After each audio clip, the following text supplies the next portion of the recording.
बहुत समय पहले आरावगढ़ नामक एक समृद्ध राज्य था। उस राज्य के राजा का नाम विक्रम सिंह था।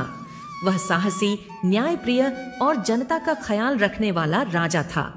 उसकी प्रजा उसे अपने पिता के समान मानती थी।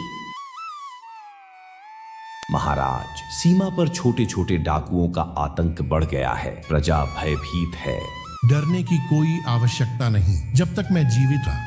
उसी समय राजकुमारी अनन्या दरबार में आई। वह विदुषी और दयालु थी। पिताश्री, युद्ध में जाना ही समाधान नहीं है। हमें पहले यह समझना होगा कि डाकू ऐसा क्यों कर रहे हैं। तुम्हारी बात सही है पुत्री। पहले कारण खोजेंगे, फिर न्याय करेंगे। राजा ने निर्णय लिया कि वह साधारण वेश में जाकर प्रजा के बीच रहकर सत्य का पता लगाएंगे। गांव में भूख, गरीबी और अन्याय फैला हुआ था। किसान मेहनत करते पर फसल पर जमींदार कब्जा कर लेते। किसान, हे भगवान, मेहनत हमारी, फायदा दूसरों का।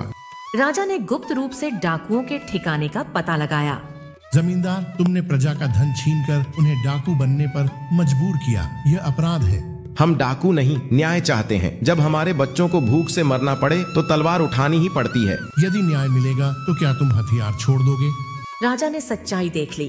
अन्यायी जमींदार ही असली दोषी थे। अगले दिन दरबार लगा। जनता, मंत्री, सैनिक और दोषी। मुझसे भूल हुई, कृपा करें।